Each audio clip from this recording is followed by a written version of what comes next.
Sa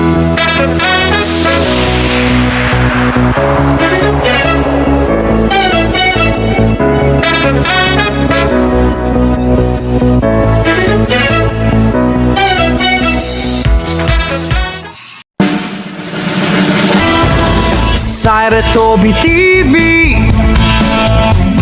sama-sama tayo. Edukasyon, biyahe, pagkain, punong-puno ng kwento. Halina't matuto, tuklasin ng mundo. Sa Retobi TV.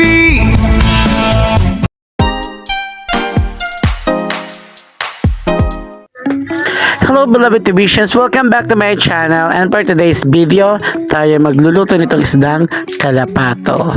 Meron tayo ditong pechay na gagamitin natin sa kinamatisang kalapato. Ito po ang mga kamatis, sibuyas.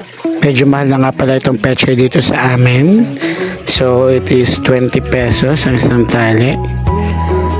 Kasi medyo binabagyo tayo dito. Tapos yung kamatis around 80 pesos. Kaya konti lang akin nabili. At ngayon nga aking nilinisan na itong kalapato at hinihiwain sa dalawang bahagi.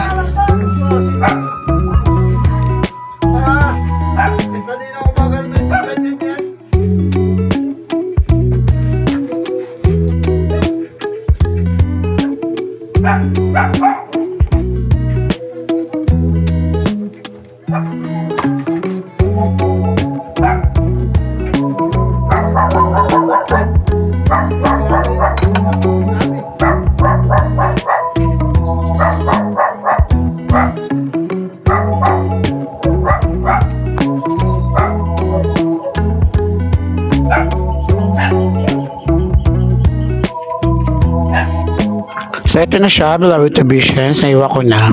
Ang mapapansin ninyo ay sariwa naman ng ating isda. Ito na naiwa kong kamatis, pinagsama-sama ko na siya sa tubig. So ang gagawin natin, papakuluan lang natin lahat ng ingredients bago natin hulog itong isda. At ang mga pechay naman, ay akin na lang inugasin at ilalagay natin ito ng buo. May natira pa nga pala kami ditong mustasa, so sasama ko na siya para maglaban yung pait at saka yung natural na lasa ng pechay. Tsaka yung asim ng tomato.